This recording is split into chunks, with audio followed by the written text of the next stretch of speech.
ڕۆژ باش من ڕێبینیان ئەحمەدم بە یارمەتی هاوکارانم بەرگە و بابەتەکانی بەرنامە ئەمڕۆتان پێشکەش دەکەین و بۆ ئەم ڕۆژ بۆ ماوەی 1 ساعت و نیو لەگەڵتان دەبین. چەند بابەتێکی جیاوازمان ئامادە کردووە و لەگەڵەوەشدا پایامنێرەکانمان لە چەند شار و شارکەوێکی جیاوازی باشووری کوردستان وەردەگرین بۆ وەرگرتنی هەواڵ و زانیاری و هەروەها قسەکردن لەسەر سەرکەوتنی کۆنگرە یەکێتی نیشتیمانی کوردستان چوارەمین کۆنگرە یەکێتی. ئەمڕۆ دوو تەوەری سەرەکیشمان دەبێت کە گفتوگۆی لەگەڵ میوانەکان گفتوگۆ لەسەر و بابەتانە و تەوەرانە دەکەین. لە تەوەری یەکەمی بەرنامەکەمان و کاماژەمان پێدا کە قسە دەکەین لەسەر سەرکەوتنی چوارەمین کۆنگرە یەکێتی نیشتیمانی کوردستان کە دوێنێ بە فەرمی کارەکانی کۆتایی پێهات و ئێستش ئەوەی کە شاشەی گەلی کوردستان دەبینن بە فەرمی ناوی ئەندامانی دەرچووی ئەنجومەنی گشتی سەرکردایەتی یەکێتی نیشتیمانی کوردستانە کە وا بڕیارە بەپێی پێڕۆی ناوخۆی یەکێتی نیشتیمانی کوردستان لە ماوەی 45 ڕۆژی دیکەدا لە ئەمڕۆوە ئەو ئەنجومەنی گشتی سەرکردایەتیە کۆ ببێتەوە بۆ دیاریکردنی سەرۆک و جێگرەکانی سەرۆک و هەروەها ئەوەشی کە لە کۆنگرا کارەکانیان پێسپێررات بەم ئەنجومەنی گشتی سەرکردایەتیەکە بە وردی بچنەوە بەنێو پێڕۆ و پرۆگرامی یەکێتی نیشتیمانی کوردستاندا. یەکێتی نیشتیمانی کوردستان بابەتی نوێبوونەوەی خۆی کرد بە دروشمی کۆنگرەکەی بۆ مەبەستا گفتوگۆ لەگەڵ میوانەکەمان دەکەین تا کێچێکە لە کادیرە پشکەوتەکانی یەکێتی نیشتیمانی کوردستان تا چەند چاوەڕێ ئەوان دەکەن یەکێتی چی بکات لە قۆناغی داهاتوو بۆ ئەمانەی کە دەرچوون چ ئەرکێکی نوێیان لە سەرشان دەبێت و سیاسەتی داهاتوو یەکێتی نیشتیمانی کوردستان دەبێت چۆن بێت. ئەمە تەوەری یەکەمی بەرنامەکەمان دەبێت. لە تەوەری دووەمین بەرنامەکەماندا ئێستا جژلی دایکبوونی مەسیح و هەروەها بەرەو ساڵی نوێ دەچین. لەنێو هەرێمی کوردستان و بەتایبەت بڵێنە باشووری کوردستانی بە شێوەیەکی گشتی مەسیحەکان پێگەیەکی تایبەتیان هەیە چ لە داو پەرلەمانی کوردستان چ لە حکوومەتی هەرێمی کوردستان ئەوان بۆ خوانستە پۆستی تایبەتیان هەیە هەروەها پێکەوە ژیانێکی جێگەی شانازی هەموو لایەک لە ناو هەرێمی کوردستان هەیە لە نێوان موسڵمان و مەسیحیەکان نێوان ئاینەکانی دیکەش کە مەنەتەوایەتیەکانی دیکە گفتوگۆ دەکەین لەسەر ئامادەکاریەکانی برامەسیحیەکان بۆ جژنی لەدایکبوونی مەسیح کە تێپەڕی ئێستا لە پشوایە بە فەرمی لە هەرێمی کوردستان بۆ بە پشوو ئەوان چی دەکەن و چ قسەیەکیان هەیە لەسەر مەسەلەی پێکەوە ژیان و ژمارەیان لە ناو هەرێمی کوردستان ژمارەکەیان زیادی کردووە پێوداتانەی کە هەن چونکە لە باشوور و ناوەڕاستی عێراق وەکو خۆشیان گوتیان ئەمساڵ کە ئەوان گرفتی گەورە دێتە بەردەمیان لەبەرەوە بەشی زۆری مەسیحیەکان لە باشوور و ناوەڕاستی عێراق چوونەتە دەروی وڵات یان هاتوون لە ناو هەرێمی کوردستانیش تەجێبوون. ئەمە تەوەر و بابەتەکانی ئەمڕۆمان دەبێت کە لەگەڵ میوانەکان گفتوگۆیان لەسەر دەکەین. ڕاستەخۆ دەچینە لای تەوەری یەکەمی بەرنامەکەەوە گوتمان قسەکردن دەبێت لەسەر کۆنگرە یەکێتی نیشتیمانی کوردستان کە لە ڕۆژی 21 مانگەوە کۆنگرەکەی ساز کرد دوێنێ بە فەرمی سەرجەمدانەکانی ئەندامانی کۆنگرەی یەکێتی نیشتیمانی کوردستان و ئەنجومەنی سەرکردایەتی یەکێتی نیشتیمانی کوردستان یەکلاکرانەوە و گوتمان ئێستاەوەی کە دەبینرێت لە شاشەی گەلی کوردستان ناوی دەرچووەکانی ئەنجومەنی گشتی سەرکردایەتی یەکێتی نیشتیمانی کوردستانە. بۆ ئەم تەوەرەیە میوانداری بەڕێز نەجات ڕۆستەیمان کردووە کادیری پێشکەوتی یەکێتی نیشتیمانی کوردستان. کاک نەجات ڕۆژ باش. بەشێکی گشتێمە سەرەتا قسێک لەسەر کۆنگرە بکەی ئێوەکو کاردیرانی یەکێتی نیشتیمانی کوردستان ئەم کۆنگرەی کرا لە ئاست چاوەڕوانەکانی ئێوە بوو. بەڵێ سەرتا زۆر سپاسانەکەین. ئەنجامدانی کۆنگرە لەم ئانووساتەدا بەڕاستی ئەتوانم بڵێم وەرچارخانێکی زۆر گرینگە بۆ ژیانی حزبایەتی یەکێتی نیشتیمانی کوردستان و پێگەیەکی گرینگە و وێزگەیەکی گرینگە لێرەوە دیسان جارێکی تر یەکێتی نیشتیمانی کوردستان بە ڕۆحێکی تازەوە خوێنی تازەوە نوێ بێتەوە جارێکی تر بەرنامە و داڕێژە لە سەرتاپای ژیانی حزبایەتیەوە داڕێژێتەوە خوێنی تازە هاتوۆتە ناو سەرکردایەتی یەکێتی نیشتیمانی کوردستان و کە ئومێدێکی زۆریان پێ کادیرەکانی یەکێتی نیشتیمانی ئومێدێکی زۆریان پێ کە گۆڕانکاریی زۆر لە ناو ئۆرگانەکانی حزب بکرێت لە هەمان کاتیشدا سەرکەوتنی کۆنگرەی یەکێتی نیشتیمانی کوردستان سەرکەوتنە بۆ هەموو گەلی کورد لە باشووری کوردستانە دەتوان بڵێن هەر چوار پارچەی کوردستانی تریشەکارن خەڵکێکی زۆر بێزگە لە ئەوانی کە دەرەوەی یەکێتی نیشتیمانی کوردستان چاویان لەوە بووکە کۆنگرەیەکی سەرکەوتوو بێت یەکێتیەکی بەهێز یەکێتیەکی پتە و لە نێوان ئەندام و کادرەکانی یەکێتی نیشتیمانی کوردستان. یەکێتی سەلماندی کە بەڕاستی حزبی شەهیدانە لە هەمان کاتیشداوەکو زۆرێک لە ئەندامانی کۆنگری یەکێتی نیشتیمانی کوردستان لە کاتی بەڕێوەچوونی کۆنگرەکە ڕایانگەیاند کە ئەم کۆنگرەیە بێکێشەترین و ئارامترین کۆنگرە تێپەڕیەوە. ئەمە خۆی لە خۆیدا مانای ئەوەیە کە یەکێتی نیشتیمانی کوردستان هەمیشە حزبێکی داهێنەرە حزبێکی پێشکەوتووە لە هەمان کاتیشدا حزبێک هەز بە کادرەکانی هەز بە بەپرسیارەتیەکەن بەرامبەر بە گەل و نیشتیمانەکەیان بەرامبەر بە خاک و نیشتیمانەکەیان بەرامبەر بە خوێنی شەهیدان بەڕاستی ئەوانەی ئەندامانی کۆنگرا بەڕێوەبەرانی کۆنگرا بە گیانێک کە کۆنگرەکەیان بەڕێوەبرد کە هەمدڵی هەموو کادیر و ئەندامان و دایکی شەهیدانی یەکێتی نیشتیمانی کوردستانیان خۆش کرد بۆی کە کۆنگرا سەرکەوتنی بەدەستێنا خۆشە نەزانی ستاکەوە ناوی کاندیدەکان ڕاگەندرێت ئەوەی کە دەرچوون بۆ ئەنجومەنی سەرکردایەتی. دیارە ئەوە ئەنجومەنە ئەرکێکی زۆری لەسەرە بەڵام لە هەمان کاتیشمەی کە هەڵی گرت بوو کۆنگرا کۆنگرەی نوێبوونەوەی یەکێتی نیشتیمانی کوردستانە بێ بە تەکید ئێستا زۆرێک لە کادرەکان تا کادرێ تازەکان هاتوونتە ناو ئەنجومەنی سەرکردایەتیەوە ئیتر لێم قۆناغەوە لەم ڕۆوە دەست پێکە کە بێ کۆنگرەیەکی نوێبوونەوە بێ نوێبوونەوە بەو مانای نە هەتەنها گۆڕانکاری کۆمەڵێک کەس و هەندێک کەسی دەراتۆتە سەرکردایەتی کۆمیتێ سەرکردایەتی گۆڕانکاری لە هەموو جومکەکانی حزبە شێوازی ژیانی حزبایەتی ئەمە زۆر زۆر گرنگە ئەبێ بە تایبەتێکەوەستا ئەندامانی کۆنگرا لە ماوەی 4 ڕۆژی ڕابردوو ئەرکەکانی خۆیان جێبەجێ کرد ئێتر ئەو کارکەکەوێتەوە سەر ئەنجومەنی سەرکردایەتی کە لە ماوەیەکی دیاریکراودا بتوانن سیاست و پێگەی حزب جارێکی تردارژنەوە بتوانن کە ئاراستەیەک دروستکەن بۆی کە ژیانی حزبایەتی گۆڕانکاری بەسەردا بێ لەگەڵ سەردەمی ئێستا و لەگەڵ ژیانی حزبایەتی وەکو کادیرانی یەکێتی نیشتیمانی کوردستان لە ئەنجومەنی گشتی سەرکردایەتی یەکێتی و ئەنجومەنی باڵای سیاسی یەکێتی نیشتیمانی کوردستان من پێم وایە کادرەکان بە شێوەیەکی گشتی چاویان لەوەیە کە جاری شریکەتی خۆی نوێکە تۆ لە هەمان کاتیشدا من پێم وایە لە سەرجەم ئۆرگانەکانی یەکێتی نیشتیمانی کوردستان گۆڕانکاری ئەکرێ ئەو گۆڕانکاریانە شیوادارم گۆڕانکاری زۆر باش بن ئەو گلەی و گازندەی کە جاران جەماوەری یەکێتی هەیبوو خۆت کادرەکانی یەکێتی هەیبوو لە سەرکردایەتی جاران ئەم گلەی و گازندەیە تر نمێنێت حەوڵ بدەن بەیەک گیان بەیەک ڕۆح کار بکەن لە پێناو سەرخستنی حزبەکەمان لە هەمان کاتیشدا و دارشتنی بەرنامەیەک کە ئەو بەرنامەیە بتوانێت هەموو کادرەکان یا کادرە زویروەکانی پێشتر و ئەوانی کە دەرنەچوون بۆ کۆنگرەیانەوەی کە دەرنەچوون بۆ کۆمیتێ سەرکردایەتی جارێکی تر ئاش ببنەوە لە هەمان کاتیشدا گیانێکی تر بە گیانی حزبایەتی سەردەمی شاخەوە گرێژە بە گیانی حزبایەتی بدەین بۆی بتوانین پێگەی یەکێتی نیشتیمانی کوردستان لە ساڵی لە دوای ساڵی 2020ەوە هەتا کۆنگرەی پێنجەم بتوانین زۆرترین جەماوەر لە دەوری یەکێتی نیشتیمانی کوردستان کۆ بکەینەوە لە هەمان کاتیشدا بتوانین پێگە و سەنجی خۆمان لە ناحکومەتی هەرێمی کوردستان زیاتر بکەین بۆی بتوانین باڵانسی هێز لە کوردستاندا ڕابگرین لە هەمان کاتیشدا بتوانین خزمەتێکی زۆری کەسوکاری شەهیدان و بنەماڵە هەژارەکان وەکو جەنابی مام جەلال و تەنیزارێکی تر بەرەو خان و قوڕەکان بڕۆینەوە. ئەوەی کە هەیە ئێستا بۆ نوێیەتی نیشتیمانی کوردستان ژمارەی زۆر لە مەکتەبی هەیە خۆت ئاماژت پێیانی لە مەکتەبی شەهیدان بیگری تاوەکو مەکتەبی دارایی تا مەکتەبی ڕێخستن مەکتەبی ڕاگەیاندن مەکتەبی پەیوەندیەکان ئەم مەکتەبانەی هەیە ئەمە پێویستی وەکو کادرەکانی یەکێتی پێویستی بە پێداچوونەوە هەیە پێویستیان بە هەیکەلی ئیداری هەیە گۆڕانکاری هەیە بە تاکید پێویستی بە هەموو پێداچوونەوەکی زۆر هەیە لە پێڕەوی شە پێما جێکراوەتەوە پێڕەوە تازەکە هەندێک کتێب مەکتەب هەیە زیادە هەندێک مەکتەب هەیە بەڕاستی ئەرکێکی ئۆتۆیل نییە ئەکرێت دەمز بگرێت گەر مەکتەبێکی ترە ئەکرێ هەند نەمێنێت هەندێک مەکتەب زەرور نییە بەڕاستی هەبێت هەندێکیش ڕەنگە هەندێک مەکتەبی شەبی زەرورە بکرێتەوەی تازە هیوادارم کۆمیتەی سەرکردایەتی جارێکی تر پشت بە بەستوو بە پێڕەوی پەسەندکراوی کۆنگرا جارێکی هەموو ئۆرگانەکان دابڕێژنەوە هەر لە کۆمیتە و وەڵبەندەکانەوە هەتا مەکتەبەکان و سەرتاپای هەیکەلی حزب یەکێتی چی نەبووە ینی تا ئێستا ئێوە وەکو کادیران چاوەڕ ئێوەتر کۆنگرە بە سەرکەوتوی ئەنجامدرا دوایم کۆنگرەی ئەم بابەتانەی هەبێ من پێم وایە زۆرتر یەکێتی لە دوای کۆنگرا زیاتر گرنگی بە بواری ڕاگەاندن نەتەر چەند ڕاگەاندمان هەبووە بەڵام گرنگی زیاتری پێ بدرێت هەوڵ بدرێت کەناڵەکانی ڕاگەاندن ئەکتیو بکرێتەوە ئەو پێداویستانەی کە هەیەە بۆیان داوین بکرێت چونکە خۆتان نەزانن ڕاگەاندنی یەکێتی واتە واجهەی یەکێتی واتە یەکێتی ئاوێنەیە کۆکوبۆی کە دەرخستنی کار و چالێکیەکانی یەکێتی نیشتیمانی کوردستان و کادرەکانی و لە هەمان کاتیشدا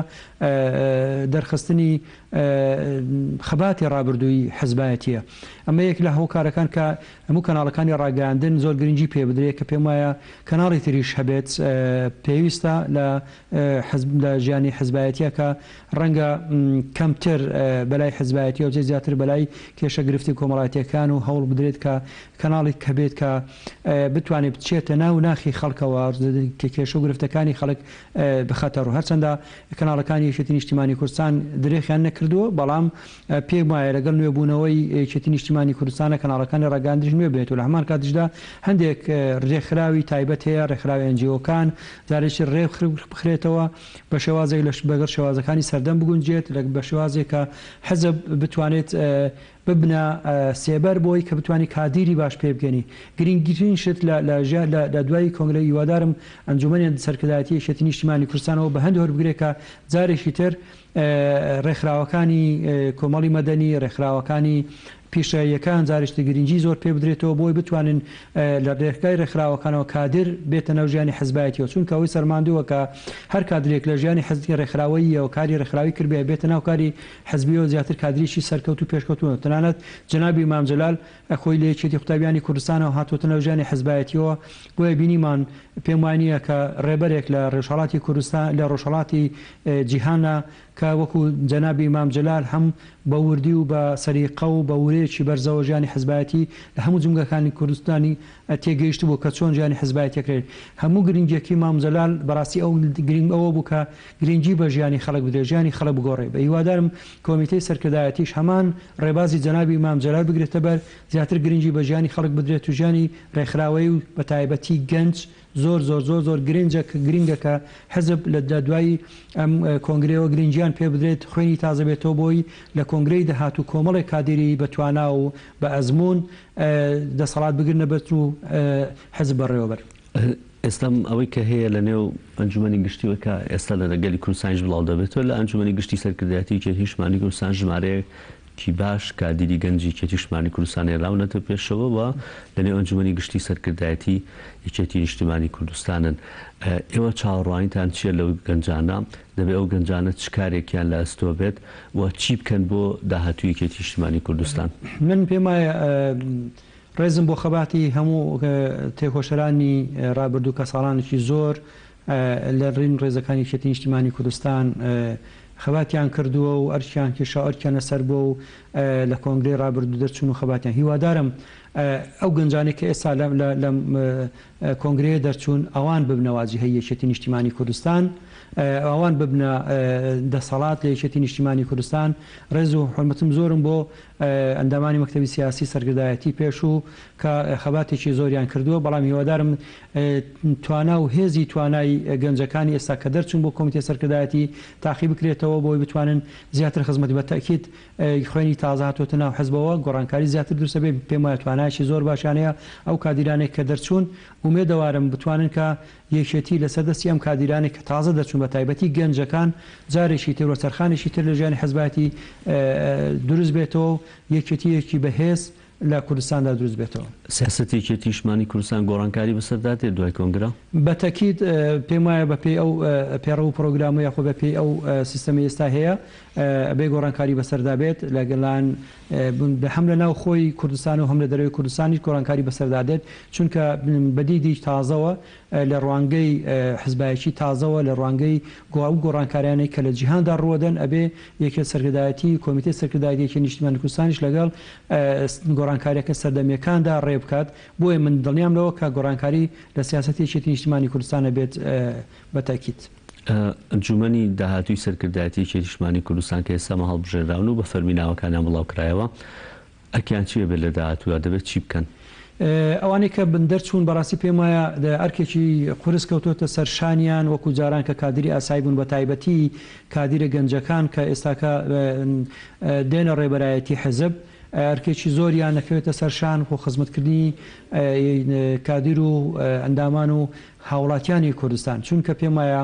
هیچ بیانویەک نەماوە کە پێشتریان وتەمە کۆنگرە نەگیراوە خوێنی تازە نهاتۆتە ناو ژیانی حزبایەتیەوە. ئێستا ئەو کادری تازانەی کە هاتونوتە ناو ژیانی حزبایەتیەوە ئەرکێکی زیاتری نەکەوێتە هیوادارم حەزبەمان دیبوون نەکەن هەتا ئەتوانن لە پێناو خزمەتکردنی گەلی کوردستان و یەکێتی نیشتیمانی کوردستان خەبات بکەن بۆی بتوانین لە داهاتوودا هەم گیانی ڕۆحی جەنابی مام جەلال و هەم شەیدانی کوردستانیش ئاسوودە بکەین بۆی کە یەکێتی ببێتە حزبی خەڵک زیاتر نەک چین و توێژێکی دیاری کراو وەکو چۆن لە ڕابردوو شە هەروە بووە. هیوادارم لە کۆنگرەی داهاتوو لە کۆنگرەی پێنجەمدا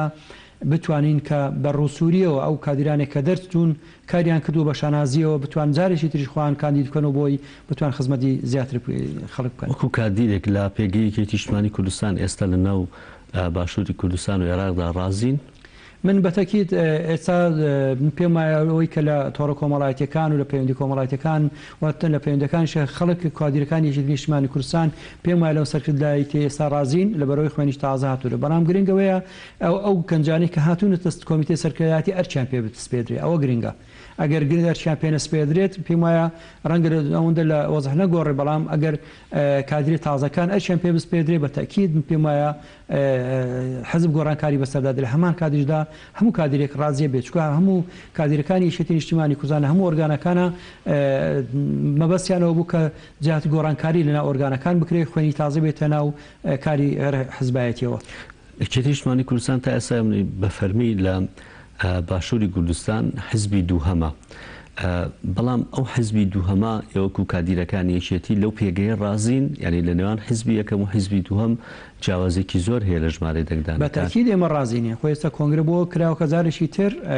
حزب بێتەوە پێگەی جارانی خۆی، ئەگەر زیاتر نەبێت بێتەوە پێگەی جارانی خۆن. هەرچەندە لە ژیانی حزبایەتیە لە هەموو کونجیهانە کە حزب حزبێکی تری لێ بێتەوە بەتاکید پێگە و سنجی لاوەسترە بێت. یەکێتی نیشتیمانی کوردستانیش کە حزبێکی تری لێجیا بۆتەوە بەتاکید کۆمەڵە کادری لەگەڵ حزب ڕۆیشتون پێگە و سنجی وەکو جارانی نامێنێ. بەڵام ئومێدەوارن جارێکی تر ئەو کادرانێک کە لەگەڵ لە بچوونەتە حزبێکی تر جارێکی تر باوەشان بۆ بکرێتەوە بگەڕێنەوە ناو یەکێتی نیشتیمانی کوردستان کە ئێستا پێم وایە بەشێکی زۆر لەو کادرانە گەڕانەوەتەوە ناو ڕێزەکانی یەکێتی نیشتیمانی کوردستان درێژە بە خەباتی سیاسان دەکەن. جاریەوە ئەو جەماوەری کە لە یەکێتی تۆرا بوو جاریش کە ئەو جەماوەرە ئاژ بکرێنەوە کە چوونە لای حزبی تر یاخۆت وازیان لە ڕێزەکانی یەکێتی نیشتیمانی کوردستان هێنا و کادرەکان گرنگترین ئەرچی کۆمیتەی سەرکردایەتی ئەوەیە کە جارێکی کار لەسەر ئەم مەسەلە گرنگە بکە کە پێگە و سنجی یەکێتی نیشتیمانی کوردستان بەهێزتر بکەتەوە. تەنها ینی بەوە ئەکرێت کە کادیرە زویر بۆکان بگەڕێنرێتەوە یان پێویستی بە پێداچوودەوەیکی بنەڕەتی هەیە یەکێتی نیشتیمانی کوردستان هەر لە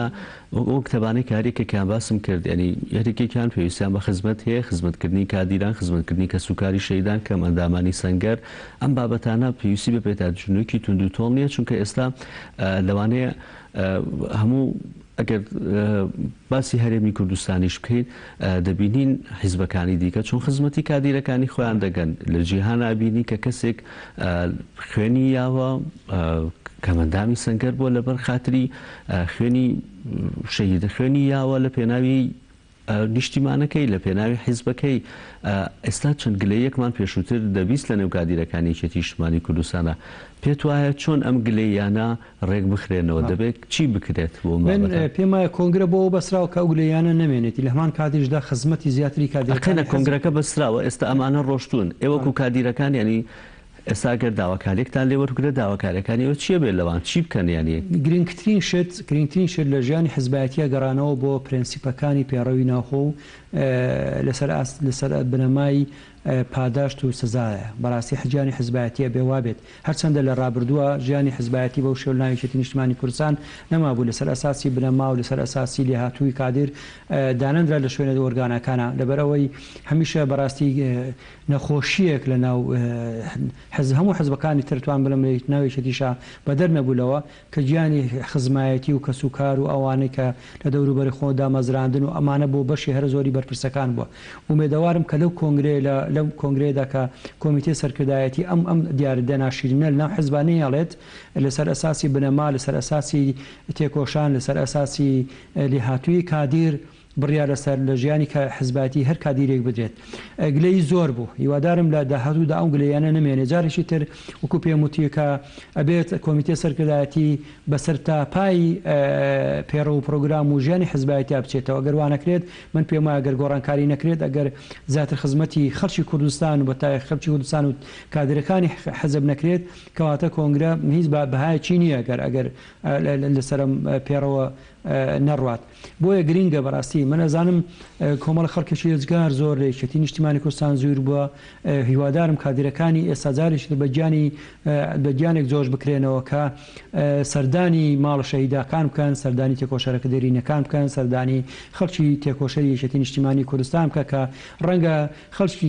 گرینگ ئەتوان بڵێم باشترین جەماوەری حزب لە باشووری کوردستانە جەماوەری یەکێتی نیشتیمانی کوردستانە خۆتان ئەزانن لە ماوەی چەند لە دوای نەمانی جەنابی مام جەلال ئەو یەکێتی نیشتیمانی کوردستان کادیرەکانی خوارەوە بەڕاستی یەکێتی نیشتیمانی کوردستانی ڕاگرت بوو ینی کادیرەکانی ناوەڕاست توانم برم یەکێتی نیشتیمانی کوردستان ڕاگرت بوو خۆتان ئەزانن سەرکردایەتی پێشوو هەم کێشەی چا بوو لە هەمان کاتیشدا چەند تووشی چەندی کێشە و گرفت بوو بەڵام جەماوەری یەکێتی نیشتیمانی کوردستان نەیهێشت حەزبەکە بکەوێت نەیهێشت خوێنی شەهیدانی کوردستان جارێکی تر بە فیرۆ بچێتەوە هەوڵیدا کە هەم سەرکردایەتیش بێنێتەوە سەر ڕێگەی ڕاست لە هەمان کاتیشدا بەرنامەیەکی تازە بە لەژێر فشاری جەماوەری یەکێتی نیشتیمانی کوردستان چۆن کۆنگرە بەسرا هیوادارم هەموو ئەندامانی یەکێتی نیشتیمانی کوردستان لە کۆنگرەی داهاتووشدا ئەگەر لە ئاسی پێویستانە بوو سەرکردایەتی ڕەنگەوادەی کۆنگرەکەش پێش بخەوێت احتیمال هیوادارم جارێکی تر جەماوەری یەکێتی نیشتیمانی کوردستان ئەگەر لە ئاسی پێویستانە بۆ ئەو کۆمیتەی سەرکردایەتی هەم بێتەوە فشار بۆ بەسری کۆنگرەیەکی تر جارێکی تر خەڵکیش تر بێتەوە پێشەوە ئومێدەوارم خەڵک هەموو کادرەکانی تری چاویان لەوەیە کە ئەو گلەی و گازندەیە نەمێنێت لەناو یەکێتی نیشتیمانی کوردستان چیتر کادر بەڕاستی بێناز نەکرێت من پێم وایە بێناسترین توێژ دەتوانم لەناو حکاری حزبایەتیەوە کادرەکانە بە تایبەتی کادرەکانی خوارەوە هیوادارم کە هەم ئەرک و هەم پاداشیان لە ئاسی خۆ لە کاتی خۆی پێ بدرێت بۆ بتوانانی کە هەمومان بتوانین یەکێتیەکی بەهێز ڕۆحی جدیسان ئەڵێمەوە ڕۆحی جەنابی مام جەلال شاد بکەینەوە لە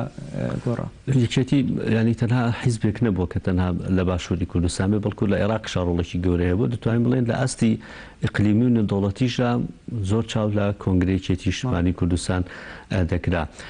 یەکێتی بۆ داهاتوو لە قۆناغ لە ڕووی پەیوەندیەکان لە ڕووی دیبلۆماسیەکان لە ڕووی تەنانەت بەشداریکردنی لە حکوومەتی هەرێمی کوردستان و پێگەکەی لە نێو حکوومەتدا ئێوە چی چاوەڕێ دەکەن یەکێتی نیشتیمانی کوردستان پێگە لە ناحکوومەتدا پێگەیەکی بەهێزی هەیە بە تایبەتی هەم لە عێراق و خۆتان نەزانین کە بەرزترین پۆستی باڵای ناو حکوومەتی عێراقا کە سەر و کۆمارە جەناب دکتۆر بەرهەمەکە بەڕاستی توانم بڵێم سنگی یەکێتی دەرخستۆکە لە ناو حکوومەتی عێراق ژەر هەو پارچەکانی کوردستانیشە لە ناو ئەتوانم بڵێم سنگ و تایبەتمەندی خۆی هەیە یەکێتی نیشتیمانی کوردستان چون کە یەکێتی نیشتیمانی کوردستان خەباتی کردووە بۆ هەر چوار پارچەی کوردستان خوێن شەهیدی داوە لە هەل لە ڕۆژهەڵات و ڕۆژئاواوە هەتا باکوور ئەتوانم بڵێم خزمەتی کردووە شەهیدی داوە لە پێناو مافەڕەوەکانی گەلی کوردستانەوە هیوادارم جاریشی تر یەکێتی نیشتیمانی کوردستان بەو گیانەوەی جارانی سەردەمی شاخەوە کاری حزبایەتیەوە دەست پێ بکەیت خۆتان نەزانین لە ئەنجامدانی چوار ڕۆژی ڕاگردووی کۆنگرا هەموو میدیاکان میدیای جیهانی میدیای راپۆرتی تایبەتی هەبووە بەردەوام تابعیان کردووە تەنانەت ناوچە هەرێمیەکانی کوردستانی و هەرێمەکانی دەوروبەری کوردستانیش بە چاوێکیەوە سەیری متابعی کۆنگریان کردو کە دەچە ئاراسەیە کەڕوە چۆن هەموو خەڵکی کوردستان پێیان خۆش بوو کە کۆنگرەی یەکێتی نیشتیمانی کوردستان سەرکەوێت چونکە پێیان وا بوو خەڵک پێی وا بوو کاگەر خوانە خواستە کۆنگرەی یەکێتی نیشتیمانی کوردستان سەر نەکەوێت ئەوە کوردستان بەرەو ئاقارێکی نەخوازراو ئەڕۆیشت پێم وایە دموکراسی لە کوردستاندا وەکو جاران ناماوە چونکە بەڕاستی بوونی یەکێتی نیشتیمانی کوردستان هەم گرنگدانە بە بواری ژیانی دموکراسی لە کوردستان و لە هەمان کاتیشدا دانانی سنوورە بۆ هەندێک لە لایەنەکان کە لە سنووری خۆیانە درێژە بە کاری خۆیان بدەن نەکو داخلی ژیانی زۆری خەڵک بکەن یاخۆ بە تایبەتی چالاکوانەکانی بواری کۆمەڵی مەدەنی خۆتان ئەزانن من زۆرێک لە تێکەڵاویم هێرەگەر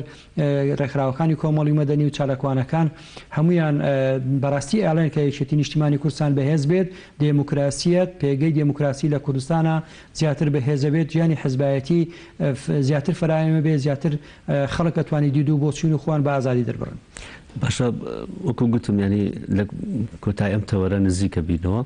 ئەگەر وەکو دو پرسیاریشم بێت چاوەڕوانەکانتان چییە بە تایبەتی ئێستا هەندێک کادیری تازات و نەتەنیوی نیشتیمانی کوردستان لە نێو ئەنجومەنی باڵای گشتی سەرکردایەتی یەکێتی نیشتیمانی کوردستان چاوەڕێوە دەکەن کە ئەم کادیرە نوێیانە تەنها کادیرێک نەبن سەرخرابن بۆ ئەنجومەنی گشتی سەرکردایەتی یەکێتی پێگەیەکیان هەبێت چاوە زۆر کەس دەڵێن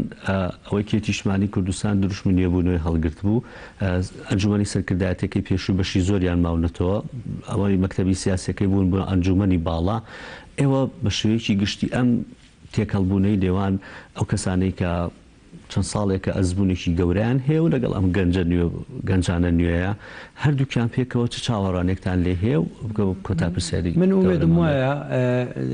گەنجەکان کاریگەریان هەبێ بەسەر ئەوانی ڕابردوو ئومێدەوارم کاریگەریان هەبێ بەسم زیاتر بتوانن پێگەی حزب بگرنە دەست ئەتکو بەرپرسارەتی وەربگرن ئەو کەسانەی کە لە ڕابردووە هەم لە مەکتەب سیاسی و هەم لە سەرکردایەتی بوون ڕێزیانە بگیرێت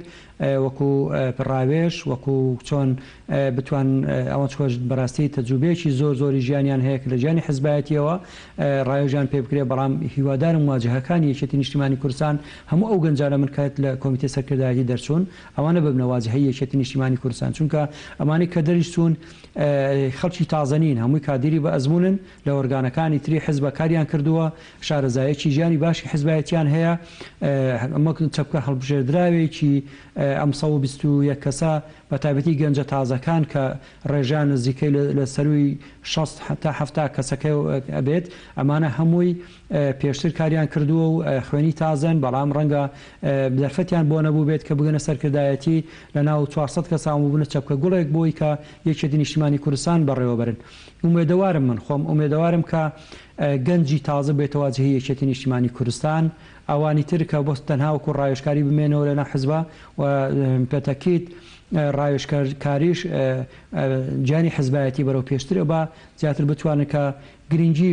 بەو گەنجانە بدرێت کە هاتوونتە کۆمیتێ سەرکردایەتی و لە هەمان کاتیشدا گرنگیی زیاتر بە ئۆرگانەکانی تری خواری و حزب بدرێت. باشە پرسیارێکی دیکەمە لەسەرەوەی کە لەگەڵ ئەوان کە ئەوەی کە پۆستی باڵای ناوچێتی نیشتیمانی کوردستانە هەبێت لە هەمان کاتا پۆستی حکومی هەبێت ئەم دوانە لێک جودا بکرێنەوە. من ئەندامی کۆنگرە نەبووم بەداخەوە بەڵام پێم بەتاکیت لە کۆنگرە ڕەنگە گفتوگۆ لەسەر کرابێت لە سەرما پێم وایە ژیانی حزبایەتی ئەگەر بکرێت ئەوەی پۆستی حکومی وەرگرت ژیانی حزبایەتی سڕ بکاتەوە تا ژیانی کاری حزبایەتی نەکرێت و پۆستی حزبی وەرنەگرێت تەنها پۆستی ئیداری و بەڕێوەبەرێت چونکە بەڕاستی لێ کاتە ناتوانانی هەم پۆستی حزبی هەبێت و هەم پۆستی ئیداریشی هەبێت ئەبێ واز لە یەکێکیان بێنێ بۆی خۆی تێرخانکە بۆ ژیانی حزبایەتیەوە یەکێک لە گیر و گرفتە گەوانی کە یەکێتی نیشتیمانی کوردستان لە ساڵانی ڕابردوو بەدەستی ئەناڵاند لە یەک کاتا یەک مەسئول 5 پۆستی هەبووە ینی ئەمە بەڕاستی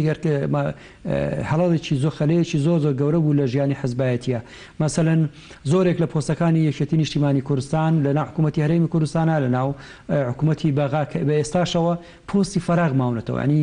کادر تەرخان نەکراوە بۆی بۆ پۆستانە بەڕێوەبەری ئومێدەوارم هیچ پۆستێک لە کوردستانە ئەگەر بەشی یەکێتی نیشتیمانی کوردستان بێن بە وەکالەت بەڕێوە نەبردرێن هەمووی بە پۆستی بە کەسانی لێوە شاوە و بە کادرەکان پڕ بکرێتەوە مەرز نییە ئەوەی کە بتەنا کادرێ ڕەنگە کەندە ئەندامی زۆر زۆر چالاکی یەکێتی نیشتیمانی کوردستانمان هەبێت لە بوارەکان تا شارەزا بێ بە ئەم ئەندامە بخرێتە ئەو پۆستەوە مەرز نییە کادری حزب بێت بەڵام ئەگەر کادری حزب بێت باشتریشە بەڵام ئەگەر نەبێت بۆ گرنگ نییە گرنگەوەیە کە جەماوەری یەکێتی ڕازی بێت لە ئەدای کارکردن و لە هەمان کاتیشدا خزمەتکردنێکی زۆری ژیانی خەڵک بێت بەڕاستی وەکو جەناب فەرموویت ئومێدەوارم کۆمیتەی سەرکردایەتی ڕێگا بە هەڵەکانی ڕابردوونە دەتۆزارێکی تر لێ کاتە یەک مەسول 5 پۆست 4 پۆستی هەبێت 2 مەکتەب بڕێوە بات وەزیر بێت مدیر عام بێت ئەمانە زۆر خەلەلێکی گەورە و ناویێتی نیشتیمانی کوردستانە ومێدەمارم ئەرچی سەرەکی کۆمیتەی سەرکردایەتی ئەوە بێت ئەم کێشەی چارەسەر بکات. باش ئەگەرەمە بۆلات کاک نەجات پامنێرەکەمان لەسەر هێڵن ڕاستەخۆ دەچینە کۆیە پامنێرمان کاروانمان لەگەڵایە کاروان ڕۆژ باش زانیارەکانی ڕۆژ لە کۆیە چین و کادیرانی کێتیشمانی کوردستان لە کۆیە چۆن ڕوانیانە کۆنگرەی چوارەمی کۆنگرەی کێتیشمانی کوردستان کە بە سەرکەوتووی کۆنگرەکە کۆتایی هات. بەڵێ ڕێبین بەیانی ئەو سەرجەم بینەرانی کەناڵی ئاسمانی گەلی کوردستان باش هەڵبەتە هاوشێوەی سەرجەم شار و شارچەکانی هەرێمی کوردستان لە شاری کۆیەش ئێمە و چەند ڕۆژێک کە لە کاتی بەڕێوەچوونی کۆنگرە لە ناو خەڵک بووین و لە ناو کادیران و ئەندام و لایەنگرانی یەکێتی نیشتیمانی کوردستان بوون هەڵبەتە دڵخۆشیەشی زۆریان هەبووە کە بە سەرکەوتنی کۆنگرەکەیان بە سەرکەوتنی کۆنگرەی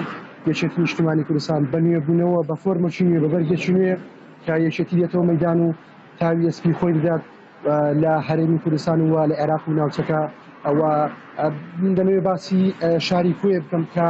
ئەگەر یەکێتی نیشتیمانی کوردستان بۆ گەلی کورد بۆ هەرێمی کوردستان جێی هومێد و بایەق بێت ئەوە بۆ شاری کۆیە بە تایبەتی جێی شانازیە هەڵبەتە جەنابی فەخامەتی سەرۆک مام جەلال لەم شەرە بە خوێندنی سارتایی خوێندووە دواتر ئەڕووی کردوتە شاری کەرکووک و پلەکانی خوێندنی بە سەرکەوتووی بڕی و هەڵبەتە مام جەلال لە زۆربەی وتەکانیە بازەوە دەکات کە خۆی بە مڵکی هەموو گەلی کورد و تایبەت یەکێتیەکان دەزانێت و من دەمەوێت باز لە شتێکی کەش بکەم هەڵبەتە دوای تەواوبوون و سەرکەوتنی کۆنفرانسی کۆمیتەکان و دواتر کۆنفرانسی مەڵبەند کە ئێستا ئێمە لە مەڵبەندی چواردەی ڕێخستنی کۆین هەڵبەتە کادیران و ئەندام و لایەنگرانی حیزبە چاوەڕێی ئەو سەرکەوتن و ئەو تەباوی ڕیزیەی نێو یەکێتی نیشتیمانی کوردستانیان دەکرد کە هەڵبەتە بینیمان لە چەند ڕۆژی ڕابردووە لە شاری سلێمانی کۆنگرەی چوارەمی ئەنجومەنی سەرکردایەتی یەکێتی نیشتیمانی کوردستان بەستراوە ئەو ئەنجومەنە هەڵبژێردرا ئەمە جێی شانازی و جێی دڵخۆشی کادیران و لایەنگرانی یەکێتی نیشتیمانی کوردستان بوو هەڵبەتە یەکێتی نیشتیمانی کوردستان لەم شارەیە کە شاری کۆیەیە بە خوێنی ئاڵی سەدان شەهید کە هەر لە سەرەتای شۆڕش و لە ساڵی 75ەوە کە دەست بە شۆڕش کراوە لە پێش ئەوەش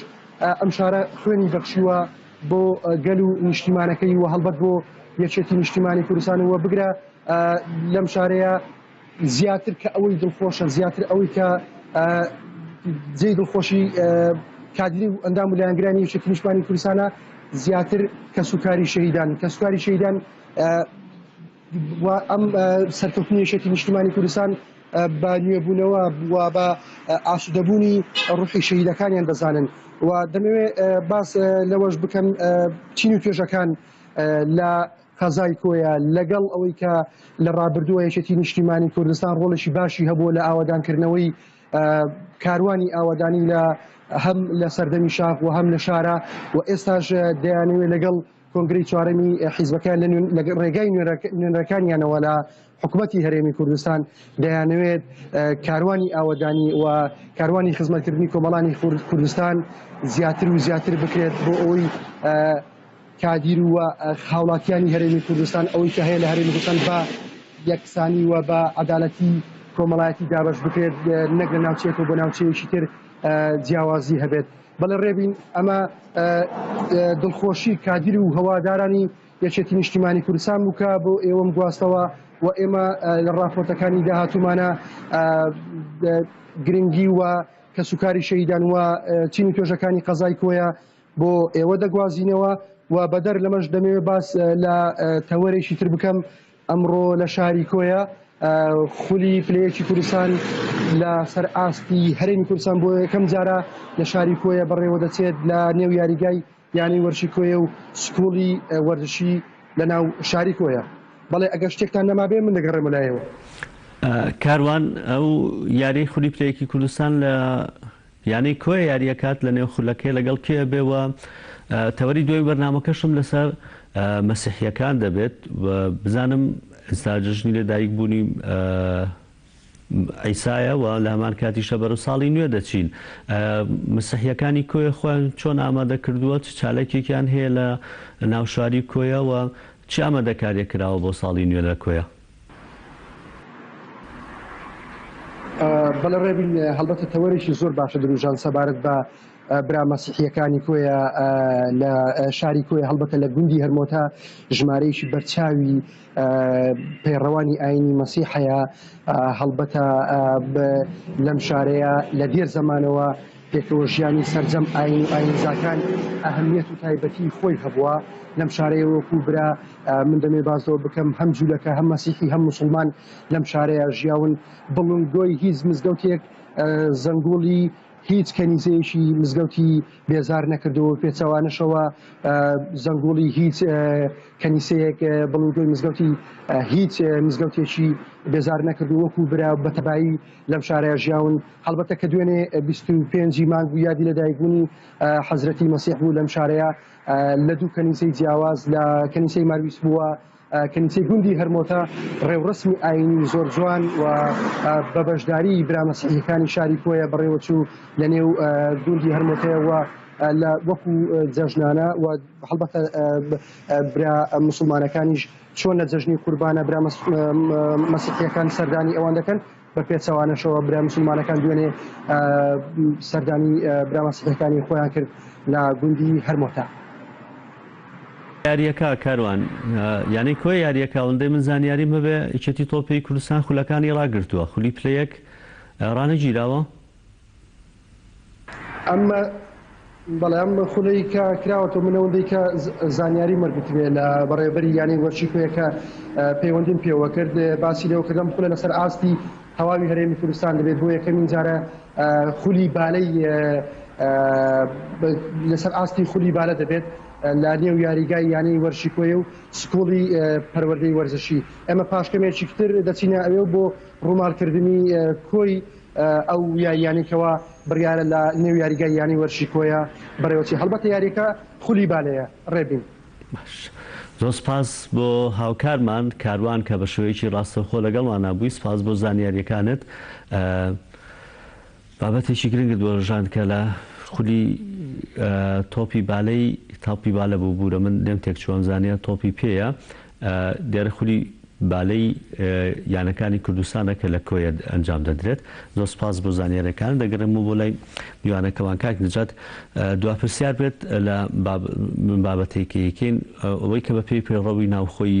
یەکێتی نیشتیمانی کوردستان هەیە ئەوەی کە پەسەند کراوە چاوەڕێ ئەوەش دەکرێت کە هەندێک گۆڕانکاری لە پێڕەوی ناوخۆ بکرێ ئەندامانی کۆنگرە دەسەڵاتیان یا بە ئەنجومەنی باڵای سەرکردایەتی نیشتیمانی کوردستان ئەنجومەنی گشتی یەکێتی نیشتیمانی کوردستان ئەنجومەنی باڵاکە توان گۆڕانکاری لەنێو پێڕەوەکەدا بکەن. ئەوەی کە ئێستا پێڕەوەکە بڵاو بووەتەوە ئەوەی کە هەبوو چی دیکە لە پێڕەوەکە زیاد بکرێ ئەوە چاوەڕێ چی دەکەن ینی لەو پێڕەوەشە هەبێت بۆ ئەوەی کە وە خۆت گوتت یەکێتی ینی هەموو جیهان چاوی لە یەکێتیە لە ئیقلیمیان ڕۆڵێکی گەورەی هەیە ئێستا لە ناو عێراقا هەموو چاوەکان لەسەر دکتۆبەر هەمن کە کادیرێکی پێشکەوتوی یەکێتی نیشتیمانی کوردستان و ئێستا لە نێو ئەنجومەنی باڵای لە نێو ئەنجومەنی گشتی سەرکردایەتی یەکێتی نیشتیمانی کوردستاندا هەیە دەتانوێت لە نێو پێڕەوەکە چی دیکە هەبێت؟ پێم وایە لەناو پێڕەوە جێگای هەموو ئەو ئەوەی کە ژیانی حەزبایەتی بەرەو پێشەوە بکراوەتەوە بە پێی بڕگەکانەوە هەرچەندە من پێم وایە لە ڕۆژانی داهاتوو لەماوەی 45 ڕۆژی داهاتوو هەم سەرکردایەتی هەم بە شێوەیەکی گشتی سەرۆکی حەزب ئۆرگانەکانی تر دیاری ئەکرێت لە هەمان کاتیشدا ئەو لیژنەیە کە پێکاتەوە بۆ پیاچوونەوەی بە پێڕە و چاکردن و یاخود ئەو دەسەڵاتی کۆنگرەدایەتی بە کۆمیتێ سەرکردایەتی جارێکی ترەگەڕێنە ناو ئۆرگانەکانی تری حەزب بۆی کە بتوانن هەم بە پێڕەوێکدا بڕێژن کە لەگەڵ ژیانی حەزبایەتی سەردەمدا بگونجێ گرنگترین شت کە لە پێڕەوی ئەم جارەیە کە پێ لە پێڕەوەکەدا جێگیر کراوەتەوە دروستکردنی کۆمیتەی سەرکردایەتی لە پارێزگاکانە. ئێستا یەکێتی نیشتیمانی کوردستان لە هەموو ناوچەکانی کوردستانە باشووری کوردستانە ئەندامی کۆمیتێ سەرکردایەتی هەیە. جاران ڕەنگەوانە بوو بێت ڕەنگە کابژبوونێکی جوگرافی زۆر زۆر باشەیە من پێم وایە کادرەکانی یەکێتی بۆم هەنگاوە زۆر دڵخۆشن کە لە هەموو ناوچەیەکە کە کۆمیتێ سەرکرداتریە من لە ڕوویەکەوە گەرن توانم بڵێم یەکێک لە خاڵە هەرە گرنگەکانی کە ناو پێڕەوی یەکێتی نیشتیمانی کوردستانە جێ بووتەوە گرنگترین خاڵێکی تریش کە دانانی لیژنەی یاخۆت کۆمیتەی دارشتنی سیاست یەکێتی نیشتیمانی کوردستان و بەژەوندەکانی یەکێتی نیشتیمانی کوردستانە ئەم کۆمیتەیە کۆمیتێکی زۆر گرنگە پێم وایە بە تایبەتی بۆ کادرەکان کە بتوانن کە لێرە سکاڵاکانیان نەگەینە و کۆمیتەیە گەر سکاڵایەکە بێ گەر کێشوگرفتەیەکە بێ پێم وایە لە ڕێگە ئەم کۆمیتەیە چارەسەر کرد چکۆم کۆمیتە کار و پیشەی ئەوە بێ کە دارستنی سیاست یەکێتی نیشتیمانی کوردستان لە پێناو بەرژەوەندی باڵاکانی یەکێتی نیشتیمانی کوردستان هەوڵەدات هەرچەندە پێشتریش وابوو بەڵام ئەمجارە بە تەخەسوس کراوەتەوە هیوادارم کە کادرەکانی یەکێتی نیشتیمانی کوردستان زیندووتر یاخۆت زیاتر پێشنیار و بۆچوونەکانیان بخەنە ڕوو بۆی بتوانێت کە جارێکی تر ژیانی حزبایەتی بە عقاریشی تر دانەڕاتەوە کە لە پێشودا هەبێت و ژیانێک پێکە هەمیشە بەرەو پێشکەوتن و هەمیشە چونی هەموو خەڵکی کوردستان بەڕاستی چاوی لەم پێڕەوەیە چاوی لە ژیانی حزبایەتی داهاتووی یەکێتی نیشتیمانی کوردستان ڕێز نەچات ڕۆستەیی کادری پێشکەوتوی یەکێتی نیشتیمانی کوردستان زۆر سپاس بۆم تۆڕی بەرنامەکە کە لەگەڵمان بوویت زۆر سپاس بۆ ژیت دەچینە لای تەوەری دوین بەرنامەکەمان بەڵام پێشەکە میوانەکە بناسیێنم فیچەرێکمان هەیە کە ئامادەکراوە لەسەر سانتاکلوز کە لای خۆم بە نوێل ناسراوە ئێستا بۆ خۆی کە تەبان گوندی سانتاکلوز لە فینلەندایە لە جەمسەری باکوورە ناوچەیەکی ساردە ئێستا خۆی ئامادە کردووە دیاریەکانی ئامادە کردووە و گەشتەکەی بەسەر تاسەری جیهاندا ئەوەندەی کە پێی بکرێت دەگەڕێت گەشتەکەی دەست پێ کردووە بۆ ئەوەی کە دیاریەکانی بگەیەنێتە منداڵانی جیهان با بینەری فیچەرەکە بین.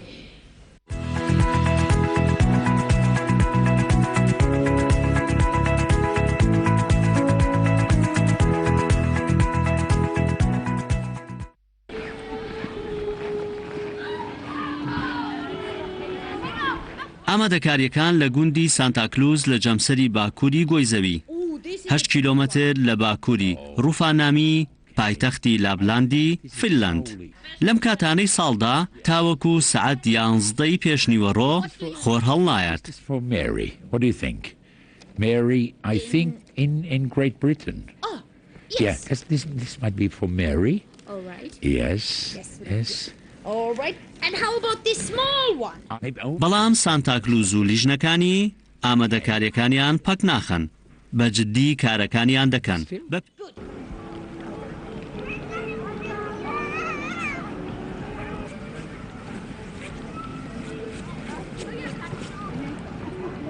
بە پێی لیستی داواکاریەکانیان دەزانێت منداڵەکان ئەم ساڵ کاتێکی خراپ یان باشیان هەبووە.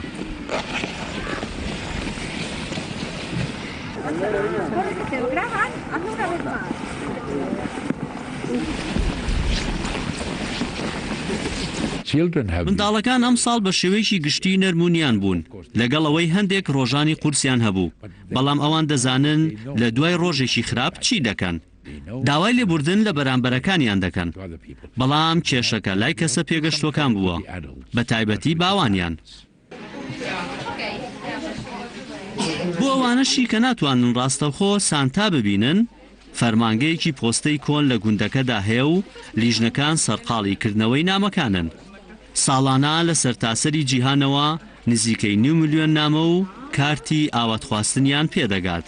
بەشی زۆری بەریدەکان لە چین و پۆڵەندا و ئیتالیا و بریتانیا و ژاپۆنن. هەندێک ترس هەبوو بەهۆی مانگرتنی فەرمانگەی پۆستە و گەیاندن لە فینلاند بەریدەکان نەگەن بەڵام فەرمانگەی پۆستە دەڵێت بێگرفت بووین و هەموو پۆستەکانمان پێگەیشتووە.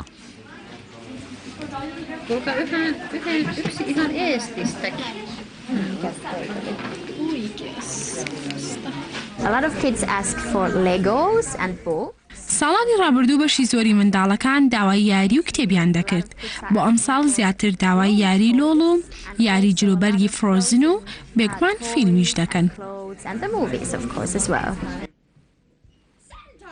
Yes? We have a new letter. Okay. Can you read it to me? نامەیەکی دڵخۆشکار دەگاتە سانتاکلوز بە کەیفخۆشیەوە لەگەڵ هاوکارەکەی لێی دەڕوانن. یەکێک لەو بابەتانەی کە ئەم ساڵ زۆر خۆشحاڵی کردم هەندێک لە منداڵەکان هیوا دەخوازن لەگەڵ باوانیان بە خۆشبەختی بژین و بە تەندروستێکی باشەوە. ئەمە زۆر مای خۆشحاڵیمە.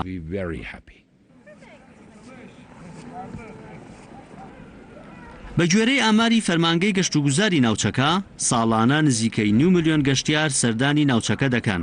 بۆ ئەوەی چاویان بە سانتاکلوز بکەوێت و چێژ لە دیمەنە جوانەکانی بەفربارین وەربگرن و ئاهانگ بگێڕن. بەڕاستی کەشێکی بەفراویە و زۆر ساردا، بەڵام باشە جلوبەرکی زستانەمان پێیە. کەشێکی زۆر خۆش و تایبەتە. دەتوانین یاری فریشتەی بەفرینیش دروست بکەین. ڕووناکی و میوزیک و سەهۆڵ و هەموو شتێک کە پێویستە بۆ ئاهەنگگێڕانی سەری ساڵ لێرە هەیە. زۆر سیحراویە، زۆر لەوە زیاترە کە پێشبینیمان دەکرد. نمونەیە لە نێو جیهانی ڕاستەقینەی سەهۆڵبەندانداین.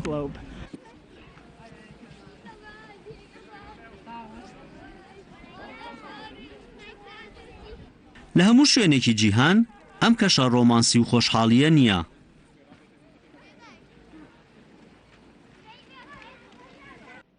سانتاکلوز ترسی لەو شەشە ڕەنگێزیانە هەیە کە خەڵک بەرامبەر یەکدی بەکاری دەهێنن.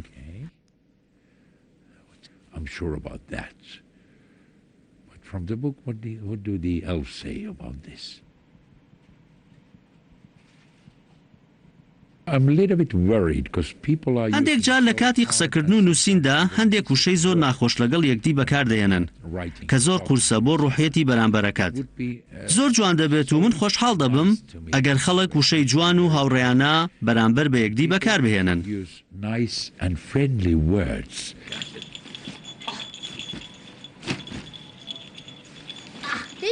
گەشتەکەی دەست پێ دەکات. هەرچەندە کێشی قورستر بێت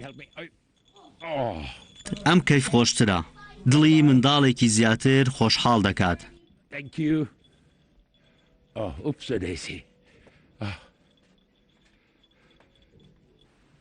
گەشتێکی قورسی لە بەردەمە.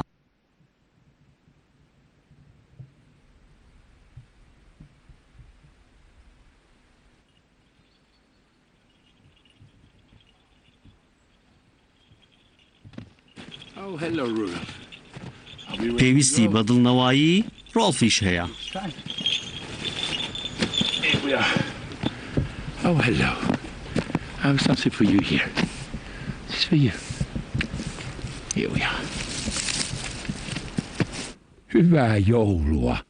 خواتان لەگەڵ جەژنێک و ساڵێکی نوێی خۆش بۆ هەموو لایەک. Buon Natale. Merry Christmas. Merry Christmas.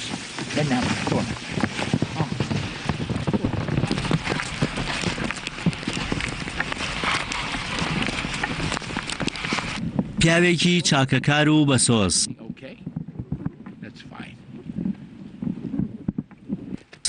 هەمیشە جەژنێکی خۆش و ژیانێکی جوان بۆ هەموو لایەک لەسەر زمانیەتی.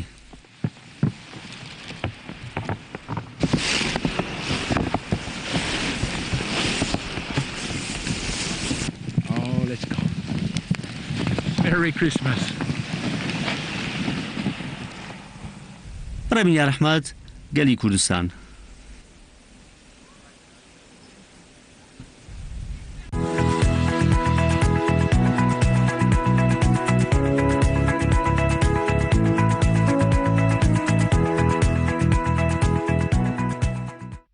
دەچینە لای تەوەری دوین بەرنامەکەمان. ئەکرد سەرەتای شەو ئاماژەمان پێدا کە گفتوگۆکردن دەبێت لەسەر ئامادەکاری مەسیحیەکان کە ئێستا لە بەفەرمی لە پشووە لە باشووری کوردستان و لارێمی کوردستاندا لە نێودا سەرجەمدام و دەستگا حکومیەکان و هەروەها لە نێو خوێندنگاکانیش ئەوان چه ئامادەکاریشیان کردووە بە تایبەتی کە دوێنێ جژنی لەدایکبوونی مەسیح بوو چۆن ئەو یادیان بەڕێ کردووە چ ئامادەکاریشیان کردووە بۆ ساڵی نوێوە باسی بە ژیانیان دەکەین لەناو هەرێمی کوردستان بە تایبەتی ئێستا کە بارودۆخێکی زۆر باش و گونجاو دروست بۆ مەسیحیەکانی سەرتاسەری عێراق کە بەشی زۆریان ئێستا ڕویان لە شارەکانی هەرێمی کوردستان کردووە. گفتوگۆ دەکەین لەگەڵ هەریەکە لە بەڕێزان ڕەنا سەمعان وەکو فەرمانبەرە کە لە بەڕێوەبەرایەتی ئاوادانکردنەوەی سلێمانی و هەمان کاتیشا دیزاینەرە کاری دیزاینەریش دەکات و بەڕێز مامۆستا لەتیف وڵس مامۆستایەکی خانەنشین کراوە. بەخێربێن ڕۆژ باش زۆر سپاس. ڕەنا خەرگە لە سەرتا تۆ دەست پێ بکەمەوە فیچەرەکەمان بینی سانتاکلوس لە سەرتاسەری جیهانەوە نامەی بۆ ڕۆشت ئومنیاتی بۆ ڕۆشت خەڵک داوای شتی لێ کرد بووتی ئەوەی کە زۆر دڵم پێی خۆش ئەم ساڵ هەندێک لە مناڵەکان زۆر داواکاریان نییە دەڵێن پێمان خۆشە کە بە شێوەیەکی خۆش و ژیانێکی خۆش لەگەڵ خێزانمان و بە تەندروستی بەسەربەرین. ئێوە نامە نێرن بۆ سانتاکلوز لێرە؟ ئێستا بەعام لە مەکتب سانتاکلوز هەیە مەکتەبەکان بەڵێ لە ماڵەوەش دانێک داینن ژێر درەختەکە با بڵێن مناڵەکانم نامە بۆ ئەنووسێ ئەجا یعنی ئێستا بەعام هەر هەیە لە هەموو شوێنێک هەیە سانتاکلوز. باشە بەس بۆ گوندی سانتاکلوز خۆی لە فنلەندا نەتان نردۆ تا ئێستا تەجروبەیەوەتان نەکردووە؟ تۆزێک قورسە یعنی قورسە پۆستەمان لەوانەیە هەندێک قورس بگات چونکە ئەوانیش هەر لەسەر شێوازە کۆنەکەی پۆستەن ینی ئەوە نییە بە ئیمێڵ و تەکنەلۆجیا بەکار ناهێنن هەر بە شێوی پۆستەگەیاندن دەگاتە لای ئەوان. با مەساڵەتیف ئێوە تەجروبەتان نەکردووە لە تەمەنی خۆت لێرە لە عێراق لە کوردستان کەسێک نامای بۆ سانتاکلوز ناردبێت بۆ بابا نوێل سانتاکلوز نامەتان ناردووە؟ وەڵاهی کەمتر باشە. مامۆستا ئەوەی کە باسیشمان کردووە گرنگە کە باسی بکەین ئێوە وەکو مەسیحیەکان چۆن بۆنەکانتان چ بۆنە ئاینیەکان بە یاخود بۆنەکانی دیکەدان بێت لە هەرێمی کوردستان بەسەر دەبن؟ ئێمە لە ڕاستیە لە هەموو کاتێکە لەم وڵاتە لەم خاکی کوردستانە هەر لە کۆنەوە بەیەکەوە ژیاوین لەگەڵ برا کوردەکانمانە لەگەڵ ئیسلامەکانە هیچ جۆرە جیاوازیەکمان لەبەینا نەبووە و بە خۆشی ناخۆشی هەموو کاتێک بەیەکەوە بووین. ئێمە کە مناسبەی بۆنی جەژن ئەبێت یا بۆنی خۆشی ئەبێت هەموو ئیسلام و دراوسەکانمان لەگەڵ بەشداریمانەکەن لە هەموویانە و لە هەروەها لە کاتی ناخۆشیشە هەمان کات ئەوانیش هەک بەشداریەکەن. ئێمەش هەمان کات بە هەمان شێوە بەشداری برا موسڵمانەکان و کوردەکانی خۆمانەکەین بە پێ جیاوازی. لە جەژنی بۆ نمونە کاتی قوربان جەژنی ڕەمەزان ئەم بۆنانە ئێوە سەردانی مسڵمانەکانەکان ئەم لەم کاتانی جەژنی لەدایکبوونی مەسیح و ساڵی نوێ ئەوان سەردانی ئێوەکان؟ بەڵێ ئەکید وایە بەبێت جیاوازی دایمەن ئێمە سەردانمان هەیە بەیەکەوە لە هەموو جەژنەکانە و لە هەموو بۆنەکانە لە خۆشی و ناخۆشیە. باشە. ڕەنا خەنانی بابەتێک کە زۆر سرنجی ڕاکێشان بە تایبەتی ئێستا لە سلێمانی ینی هەرچەندە ینی شوێنی دیاریکراو هەیە کە کۆمەڵێک مەسیحی پێکەوە دەژین لێ شوێنێکە بەڵام تێکەڵێکی گەورە لەگەڵ چین و توێژەکانی دیکە هەیە ینی ئەگەر زۆر ورد نەبیتەوە نازانی ئەمە مەسیحیە ئەمە مسڵمانە ئەمە کەسێکانی شوێنێکی دیاریکراوتان نییە. ئەم تێکەڵیە چۆنەوە دروست بووە؟ من بە ئەسڵ خەڵکی قەرەقۆشم. قەرەقۆش شوێنێک هەمووی باوەڵێن خەکەکەی هەمووی مەسیحەیە. بدایەت کە هاتم بۆ سلێمانی ترسم هەبوو چۆن من تێکەڵی ئەم خەڵکە یعنی بم بەس بەڕاستی هیچ کێشەم نەبوو بەعکسەوە زۆر مرتاحم هاوڕێکانم هەمووی تقریبن کورد و موسڵمانم هیچ کێشەم نەبوو لەگەڵیان بەعکسەوە زۆر مرتاحم یعنی قەت هەستم نەکردووە ئەمە دینێکی ترە و من دینێکی ترم هیچ فەرقی نەبوو. ئەوەی کە گرفت نەبوو بێسە لەوانێت دینەکە بێ و گرنگەوەی هەمووی مرۆڤایەتی و هەمووی پێکەوە دەژین. چۆن بزانم چۆن بەڕێتان کرد جژنی لەدایکبوونی مەسیح و چۆن خۆتان ئامادە کردووە بۆ ساڵی نوێ؟ طبعا خۆت ئەزانی مەراسیمەکە چییە؟ ئێمە زیاتر ئەچین بۆ کەنیسە ڕۆژی شەوی 23 ساڵ 23 مانگ یەکی ئەچی بۆ کەنیسە تقریبا کاتەکە هەمووی لە کەنیسە ئەبین. لە کەنیسە لە ماڵەوە چ ئامادەکاریێکتان کردووە؟ شیرینی و کولیچا و ئەو شتانە حەزەکەین جلی تازە بۆ مناڵ دڵیان خۆشەکەین. بەرنامەتان چیانی سەبەتەمان سەری ساڵ چۆن بەڕێ بکەن لە ماڵەوە ئێوە لە ماڵەوە بن یا ئەچنە دەرەوە بۆ شوێنە هەر لە ماڵەوە کۆبینەوە لەگەڵ ڕەفیق و براد کۆمەڵی خێزان پێکەوە لە ئەی مامۆستا ئێوە چۆن ئامادەکاریتان کردووە جەژنی لەدایکبوونی مەسیحە چۆن بەڕێ کرد و چۆن ئامادەکاریتان کردووە بۆ ساڵی نوێ هی بۆ جژنی 25 مانگ پێشەوە لە ماڵەوە کولیچەیان کردووە و بۆ دوێنێش کە 25 مانگ بوو جیپەیان لێ نابوو هەروەها برنج و لەگەڵ قەیسی کە ئەمە نەریتێکی کووەنە دایمە لە جەژنا قەیسی لێ ئەرێ و لەگەڵ کوڕەکانم هەمویان داوت کردبووم لە ماڵی خۆمان هەمویان بەیەکەوە دانیشتی نیۆڕوبەیەکەوە بێەوە ناخۆش نانمان خواردووە بەڵام لە شەوی 25 لە سعات 8ەوە چوین بۆ کەنیسە تا سعات 11 لەوێ مەراسیمی ئاینی خۆمانمان کردووە و دوای لە کەنیسە دەرچوین ئیتر لەگەڵ دۆست و برادەر و خۆشەویستەکانمانە تەوقەمان کردووە و یەکتریمان ماچ کردووە و گردنی یەکتریمان ئازا کردووە و هەروەها درەختی شەجەرەی عید میلادمان لە ماڵەوە کردووە و دیاریش حاضر کراوە هەمووی بۆ مناڵەکان پێچراوەتەوە بۆ ئەوەی دڵیان خۆشکن کە هاتنەوە لە کەنیسە دوای هەر یەکە من هەر مناڵێک بۆ خۆی دیاری خۆی ئەکاتەوە و دڵی ئەکرێتەوە و شتەکە خۆشیە و جەژنە و ئەی بۆ یەکی یەک بۆ سەری ساڵ بەرنامە چییە چی ئەەکەی لەم هەروە کوڕەکان کۆکەیتەوە دیسان لە ماڵەوە بن ئەمان شت لەگەڵ خزمەکانمانە کە سوکار بەیەکەوە دانیشین لە ماڵێک کە مەجای کەورەی مەجای زیاتر بێ لەوێ دانیشن و سەری ساڵە بین بەڕێەوە ینی کۆمەڵی خێزان پێکەوە کۆ بنەوە ناچنە دەرەوە ئەگەر حەفلە هەبوو ئەچین بۆ حەفلە ئەگەر نەشبوو لە ماڵەوەی باشە دیاریت بۆ کەس کڕیوە تۆ ئەی تەوان بۆ کوڕەکانم کوڕەزاکانم بۆ هەمیانم کڕیەوە بۆ مناڵەکان باش ئێرە ناخان تۆ دیاریت کەس کڕیوە تەوعەم بۆ مناڵەکانم بەڵێ ئەوان دیاریان بۆ تۆ کڕی بوو نەخێر گلیان لێکەی لێرە ئێستا نابعکسەوە ئەوە شەجەرە ینی مەرجە هەموو ماڵێک شەجەرەی خۆی هەبێگی لە ماڵە مەسیحیەکان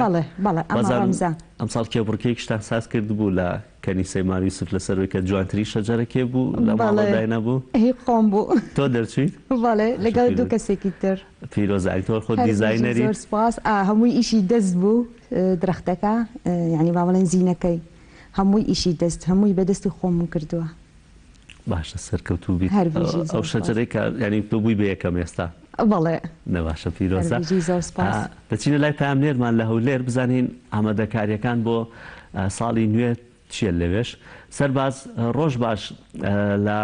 هەولێر پایتەختی هەرێمی کوردستان حەزەکەم باسێکی ئەوە بکەی کە مەسیحیەکانی ئێوەش چۆن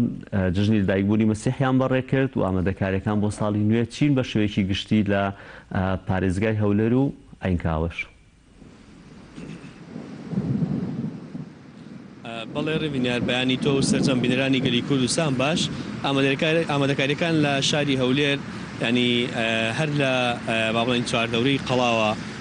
لە ئێستاوە ئامادەکاری تەواو کراوە و بەڕازاندنەوەی با بڵێن دەوروبەری قەڵاوە سەر قەڵاوە ئەو باخی گشتی کە باخی شاری پێ دەڵێن ئەوێ هەموو ڕازاوەتەوە و ئەو شوێنانی دیکەی کە دیاری کراون بۆی خەڵک لە شەوی سەری ساڵ بچێتە ئەو شوێنانە هەمووی ڕازاوەتەوە لەلایەن یەکە ئیداریەکەەوە لەلایەن یەکە ئیداری شاری هەولێرەوە و لەلایەن باوڵێن کەرتی تایبەتشەوە ئەو مۆڵ و هۆتێل و شوێنە گەشتی هەرانێکە لە شاری هەولێر هەن ئەوانیش لە ئێستاوە ئامادەکاری تەواویان بۆ کراوە با بڵێن بە تەواوەتی ڕازاندراوەتەوە ئەو پێویستیانەی کە هەن لەو شوێنانە لە ئێستاوە ئامادەکاری تەواوی بۆ کراوە بەڵام لە با بڵێن لەانی لەلایەنە کریستیانەکان برا کریستیانەکان ئەوان لە ئەنکاوە لە ئێستادا خەریکی بەڕێکردنی با بڵێن ڕێوڕسمە ئاینیەکان و شەوانە لە کڵێساکان ئەوان خەریکی بەڕێکردنی با بڵێن بۆ لە نائینیەکان و ئەوان بڕیاریان داوە ئەمساڵ هیچ ئاهەنگێک نەجێڕن بەوەی کەوەیکە ئەو کێشە و ململانەیە کە لە ناوچەکە ڕوویداوە بەڵام ئەوان دڵخۆشن و دووپاتیان لەسەر ئەوە کردوتەوە کە لە هەرێمی کوردستان ئەوان با بڵێن بە شێوەیەکی وا ژیان بەڕێ دەکەن کە هیچ هەست بە ئەوە ناکەن کە بێگانە بنیان بە شێوەیەکی گشتی کە ئاوارەیەکی زۆریش لە هەرێمی کوردستان و تەنانەت لە پارێزگای هەولێر هەن لە کریستیانەکان ئەوان دڵخۆشن بەوەی کە لە هەرێمی کوردستان تەسامح و پێکەوە ژیانێکی ئاشتیانە هەیە لە نێوان کورد و برا کریستیانەکان لە مسلمان و کریستیانەکان لە هەرێمی کوردستان و ئەوان دڵخۆشن بەو با بڵێن تەسامح و پێکەوە ژیان و هەروە تاکیدیشان لەسەر ئەوە کردوێتەوە کە هەرێمی کوردستان ناوچەیەکی ئارامە بۆ ئەوان و حکوومەتی هەرێمی کوردستان گرنگی باش بە ئەوان دەدات. ڕێڤینیار ئەوان ئامادەکاریەکان بەگوتم ینی تەنها لە سەنتەری پارێزگای هەولێرەوە ئەو شوێنەی کە دیاری کراوە بۆ با بڵێن ئەوەی کە شەویشتەی ساڵ خەڵک تێیدا کۆک بێتەوە و شەوی سەری ساڵ بەڕێ بکات ئەو شوێنانە تەواوەتی ڕازاندنەوە لەلایەن حکوومەتەوە بەڵام بە شێوەیەکی گشتی لە شوێنە تایبەتەکان مۆڵ و کافێ و با بڵێن ئوتێلە شوێنە گەشتیارەکان ئەو شوێنانە بە لە ئێستاوە ئامادەکاری تەواوی بکرەوە بۆی کە هاوڵاتیان ڕوو لەو شوێنە تایبەتانە بکەن بەزانم بارانێکی بەخوڕ دەستی پێکرد نامێت زۆر ڕابگرم باران لێ بەس باسێکی کەشوهەواشم بۆ بکەوە چەتریان بۆ هێنایت باش یاریێتواری هەندێک قسەم بۆ بکەی کەشوهەوا لەکەوە باران بارین دەستی پێکردەوە لە سلێمانی ئەم بەیانە باران زۆر نەبوو بەڵام سەوردەوردە باران دەستی پێکردووە. ڕێبنیان ینی لە هەولێر لە دوای هەشتی بەیانیەوە باران دەستی پێکردووە و ناوە باران لە هەولێر بە لێزمە دەبارێت و ینی ئەوەی کە ئێستاش لە وێنەکە دەردەکەوێت بارانێکی وە لێزمەیە و کەشوهەواش ئەمڕۆی لە پارێزگای هەولێر ئەمڕۆی کردوت باڵێن ئەوەی ڕاگەیاندە بوو کە کەشوهای ئەمڕۆی پارێزگای هەولێر بارانە ئەوەک دەبینرێت لە وێنەکەش بارانە و بارانێکی وە لێزمەشە. زۆر سپاس بۆ پەیامبێرمان سەرباز کە بە شێوەیەکی ڕاستەخۆ لە هەولێرەوە لەگەڵمان نەبوویت. هەچمۆ لای میوانەکانم ڕەناخەنوەکو باسمان کرد کە ئەوە شەجەرە ئامادە کردووەکو دیزاینێکی ئەی بۆ خواردن و ئەم بابەتانە چیت ئامادە کردووەکو مامۆستا خواردنی باشتان ئامادە کردبوو دوێنێ؟ بەڵێ ئێمەش عینەن شت کیپەمان هەبوو ئێمە دوایی با بڵێن مەراسیمی کەنیسە کە تەواوە بێ چین بۆ ماڵەوە ئەو سەر و پێ ئەخۆین شەوەکەی هەر ڕۆژی 25 ما بڵێن دوێنێ چیتان کرد؟ هەر عینەشت هەر کیپە. باش ئەی بۆ سەری ساڵ؟ سەری ساڵ ئینشاءالله زۆر با بڵێن زۆر خواردن دروستەکەین بۆ شێوەکەی. باشە بەڵێ دەست و پلە لە خواردنی شاوکو دیزاینەکە باشە؟ تقریبا مامۆستا خاڵێکی زۆر گرنگ ئەوەیە کە هەیە ئێستا لە باشووری کوردستان و لە هەرێمی کوردستان هەمیشە شانازی پێوەکەین ئەوەیە کە ئەمنێتێکی باش هەیە و دەرگایەکی ئازادی گەورە کراوەتەوە بۆ هەموو کەمەنەتەوەیەکان کەمە ئاینیەکان ئەوەکەوەی کە خۆشتان ئاماژەتان پێدانی جیاوازی لە نێوان مسڵمانێک و مەسیحیەک ناکرێت جیاوازی لە نێوان عەرەب و کوردێک ناکرێت. ئەمە ئێوە ئێستا ینی وەکو مەسیحیەکان چۆن لەم بابەتی پێکەوە ژیانە ئەڕوانن لە ناو هەرێمی کوردستان؟ هەرێمی کوردستان بەڕاستی ناوچەیەکە کە نمونەیە بۆ پێکەوە ژیان لە هەموو عێراقا هیچ شوێنێک بڕوا ناکەم وەکو هەرێمی کوردستان هەر لە کۆنەوە ئەم پێکەوە ژیانە بەردەوام بووە. ئەمە هی ئێستا نییە هەر لە زمانی با و باپیرانمانەوە بۆمان ماوەتەوە. مافەکانتان بۆ دابین کراوە ئەوەی کە بۆتان دابین کراوە لە هەرێمی کوردستان لێ ڕازین؟ تا حدێک باش. دەتانێت چیتی دەتان بۆ بکرێت دەڵێن تا حدێک؟ ئێستا بۆ نمونە زۆر کەسەڵێن لە پەرلەمانی کوردستان ئێوە کورسی کۆتاتان هەیە، ینی دەڵێن هەر ئەو ژمارە کورسی کە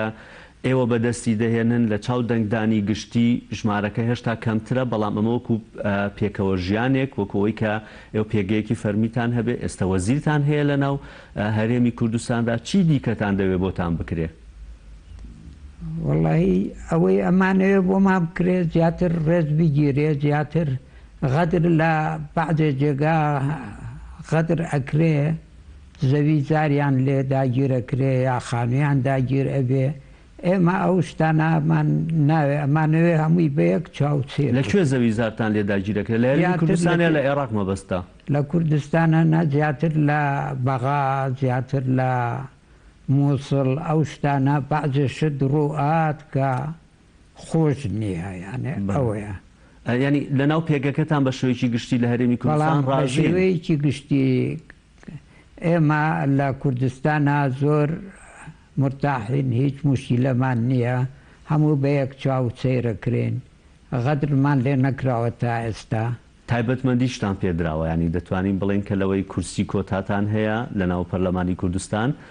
چ بە ئاشووریەکان بێت چ بۆ کلدانەکان بێ بۆ هەمووتان پێکەوەوە ئێستاش وەزیری گواستنەوەتان ڕەناخان کوڕێکی گەنجە و وەزیری گواستنەوەی هەرێمی کوردستان لە پێکاتێ مەسیحیەکانە لە پێگەکەتان ڕازین لە ناو هەرێمی کوردستان هیچ گرفتێکتان هەیە؟ زۆر لەوانەیە بزانم تۆ زۆر حەز لە سیاست نەکەی کە زۆر باسی سیاست بکرێت بەڵام مەبەستم ینی پێکەوە ژیانەکەی ئێستا ئەگەر کەسێکی بیانی گوێمان لێ بگرێ یان کەسێکی عەرەب گوێمان لێ بگرێ ئێوە چ پەیامێکتان هەیە ینی لە ناو مەسیحیەکان لە نێو هەرێمی کوردستاندا هیچ گرفتێکتان هەیە لە مەسەلەی ژیان لە مەسەلەی ئەوەی کە مافەکانی لە ڕووی سیاسیەوە لە ڕووی حکومەتداری لە ڕووی دەوڵەتداری لەم بابەتانە هیچ گرفتێکتان هەیە؟ بەڕاستی ینی من تۆزێک ینی دوورم لە سیاست و ئەو شتانە بەس تا حدێک مەسیحی بەعام لە کوردستان مرتاحە زیاتر لەوان نازانم چی بڵێم. با ئەو راپۆرتە ببینین کە لە کاتی جەژنی لەدایکبوونی مەسیحا لە کەنیسەی ماروی سفەوازانم لە سلێمانی ئامادەکراوسی راپۆرتەکەین و باسی دواتر کۆچەکەین هیجرەشەکەین بزانین لێرە لە هەرێمی کوردستان مەسیحیمان هەیە کۆچیان کرد پێ بۆ دەروی وڵات ئەوانەی عێراق قۆزان هاتوو بۆ لایەوە سەر میوانتان هەیە با بینێت ئەو راپۆرتە بین و تاتر درێژە بە گفتوگۆکەمان دەدەین.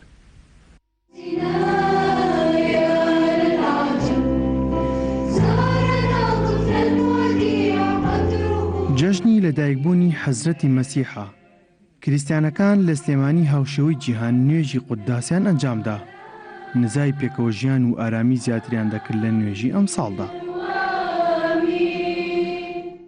لەدایکبوونی حەزرەتی مەسیحا کە سەرۆکی ئاشتیە سەرۆکی خۆشەویستیە ئێمە دیانەتی مەسیحی بەوە دیارەکەوە ئەوانەی کەوا مەسیحین هەموو ئاشتی خوازن هەموو خۆشەویستن هەموو خەڵکیان خۆشەوێت لەبەرەوە ئێمە دیانەتی مەسیح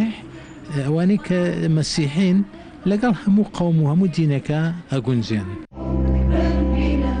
کریستیانەکان ساڵانە لە یادی لەدایکبوونی حەزرەتی مەسیح مەراسیمی تایبەت ڕێکدەخەن بەڵام ئەم ساڵ تەنها مەراسیمی نوێژەکان ئەنجام دەدەن و هیچ ڕازانەوەی بینە و شوێنەکانیان لە سلێمانی ناکەن وەک وەفا و ڕێزێک بۆ قوربانیانی خۆپشاندانەکانی عێراق. جەژنە پیرۆزە ئەەکەم لە هەر چوار پارتی کوردستان لە عێراق لە برا مسلمانەکان بلەخاص وەکو ژیانێکی پێکەوە ژیاوین و هیواداریشم هەر لە ئاشتی و لە خۆشیابین ئینشاڵڵا ئەم جەژنە ببێ بە جەژنێکی ئارامی و خۆشی و شادمانی بێ.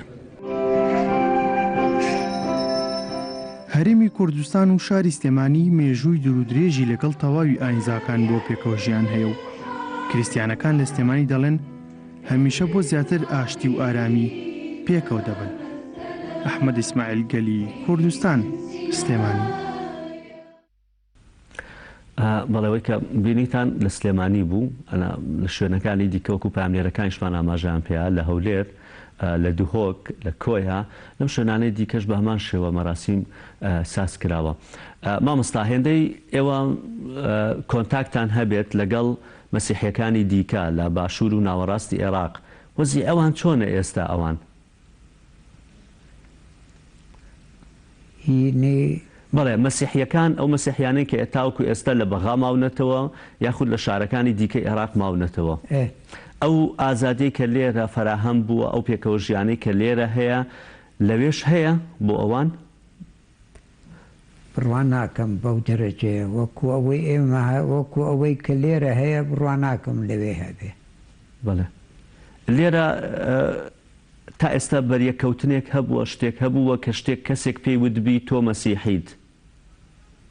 نەوەڵە تا ئێستا من تەمەنم گەیشتە 40 ساڵیش زۆر کەس هەر نەیەزانی من مەسیحیم. هەروەوە نەواتێک کەڵاویمان هەبووە بەیەکەوە کەسیش نەیەزانی هەر من مەسیحیم. زۆر کەس وایە زانی من هەر ئیسلام لەگەڵ برادەرەکانی تر. ینی جیاوازیەکە ئەوەندە کەس بە شوێنی ئەوان نەڕۆشتۆ جیاوازی دینی بێتە جیاوازیەک لە نێوان ئێوەیە؟ لێرە لە کوردستانە بە تایبەتی لە سلێمانیە ئەو جیاوازیە هەر نەبووە. باشە ئەی خزم و کەسوکارتان هەیە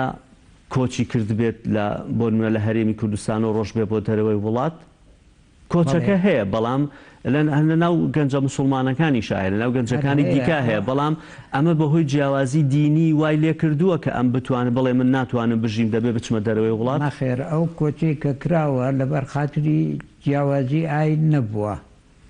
لەبەر ئەوە هەریەکە بە گوێرێت ڕووفی خۆی کە دوو بێشیان کۆچیان کردووە لە مەسیحەکان زیاتر لەبەر عەسکەری لە زمانی سەدامە ئەوەی ئەگیرا بە عەسکەر ئیتر 10 ساڵ و 8 ساڵ و 12 ساڵ لە کۆڵی نابووەوە لەبەرەوە زوربەی گەنجەکان ڕایان کرد چوونە خارج وەکو برا کوردەکان بەیەکەوە. باش ڕەناخان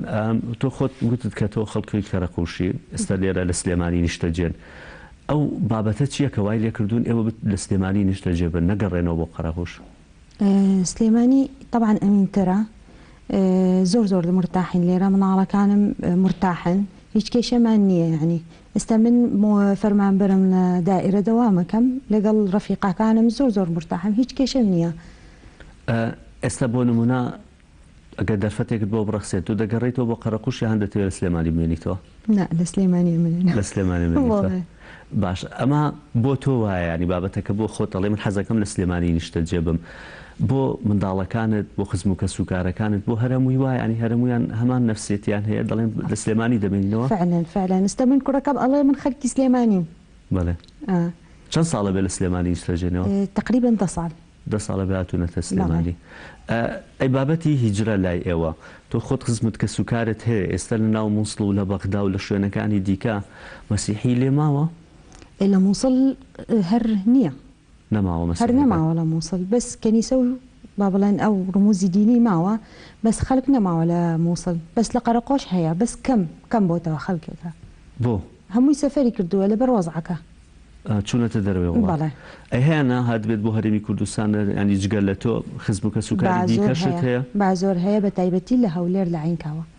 ژمارەی ئێستا مەسیحیەکان لە ناو هەرێمی کوردستان زیادی کردووە نیە؟ طبعا بەتاکید. ئەوەی کە لە ناوچەکانی دیکەی باشوور و ناوڕاستی عێراق ڕۆشتۆتە دەرەوەی وڵاتیان هاتووە لە هەرێمی کوردستان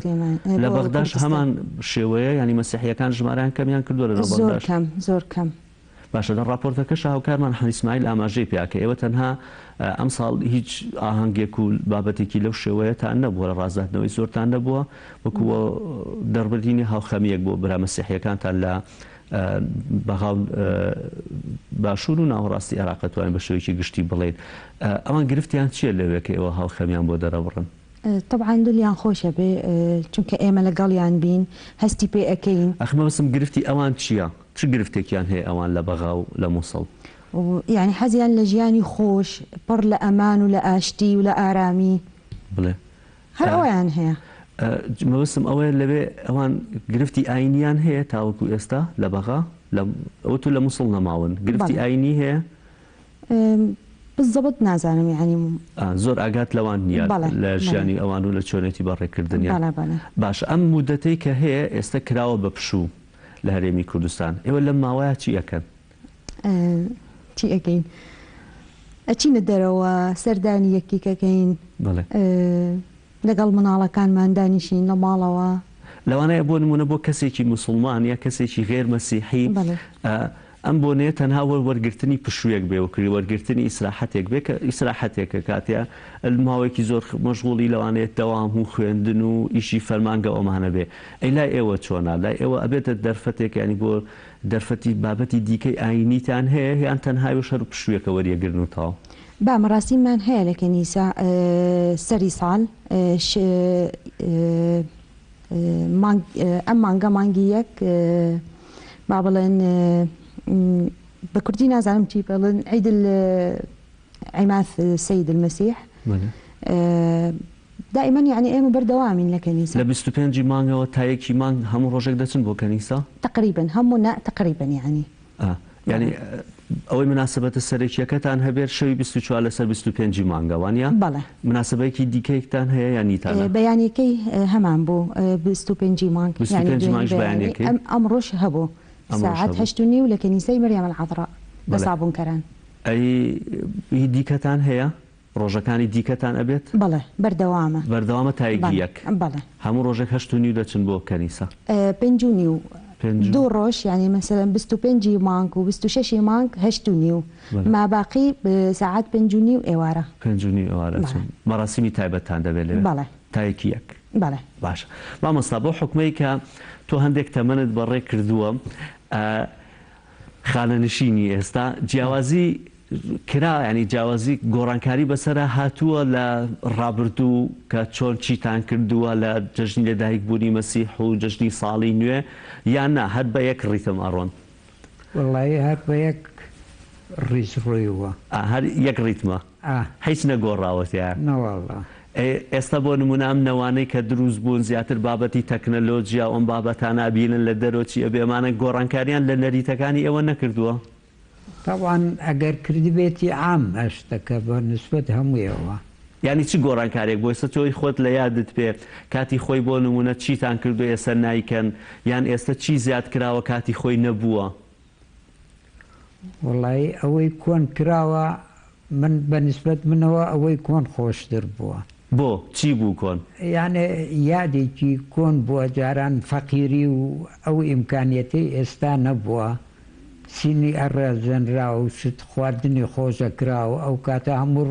ئێستا هەموو ڕۆژێ خواردنی خۆش هەیە تام و لەزەت لە خواردنی ئێستا نابینی ئەو کاتە بە مناسبات خواردنی خۆش لێ ئەنرا تام و لەزەتێکی کەی هەبوو خواردنێکی تایبەتان نیە بڵێن تەنها لە جەژنی دایکبوونی مەسیح و ساڵی نوێ خواردناکەی هەمووی هەر عامەتەنێتر ئەوەی کە ڕۆژانە خوێ هەر ئەوە خوێنەیە هەر ئەوەیە قەیسی لای جەژنی ڕەمەزانووی لایەوەش هەر هەیە نیشتار ئەوەیە ئەگەر ئەمە قەلە ئەمە ئێتر ئەم جۆرە شتانەیە باشە ئەی مامۆستا لەو ئێستا زۆربەی کات ینی موسڵمانەکانی شەو گلەییان هەیە دەڵێن تەکنەلۆژیا وای کردووە کە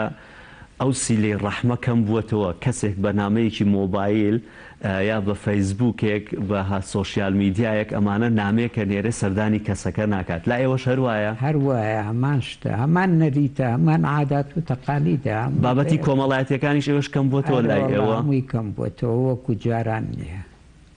تەنها لەوانەیە تۆ کوڕەکانی خۆتوانی کۆ بکەیتەوە ئەتر هەر ئەوە نەم پێکرێ باش ڕەناخە لای تۆ شەروایە ینی بابەتی تەکنەلۆجی کاریگەری کردووە لە سەرتان طبعا بەعام وایە بەعام وایە بەڵێ کەمتر سەردانی یەکەکەن بەڵێ وەزانم ئێوە لە کەنیسە بەشی زۆرتان یەک ئەبیرن پیرۆزبایی لە یەکدی ئەەکەن دواتە سەردانی یەکدی ئەەکەن لە ماڵەکان یان نا طبعا بتأكيد تەنها یەک ئایلە کۆ بنەوە یان نا بۆ نمونە حسب العلاقات يعني ئەو علاقاتە زۆرە ئێستا یا کەم بووەتەوە ڕابردوو باش بوو یا ئێستا طبعا ڕابردوو باشتر بووە چونکە ئەم تەکنۆلۆژیا نەبوو مۆبایل نەبوو ئایپاد نەبوو خەڵک زۆر مەشغوڵ نەبوو باشە وەکو دوا قسەیەکت هەبێت کە بۆمان بکەیت لەسەر مەسلەی پێکەوە ژیان و لە مەسلەی ئەم ئەمنیەت و ئەمانەی کە لە ناو هەرێمی کوردستان هەیە و ڕوڵە موسڵمان و مەسیحیەکان کەیت و پاویان پێ بگەێنیت زۆر سپاسدانەکەم هیوەدارم ساڵی 2020 ساڵی پڕ لە ئاشتی و ئارام بێ بۆ هەموو خەڵکەکان مامۆستایەوە دواوتتان چییە؟ وڵی دواوتم ئەوەیە کەوا ئێمە ئەمانەوێ ئەم خاکە کوردستان بێ بە خاکێک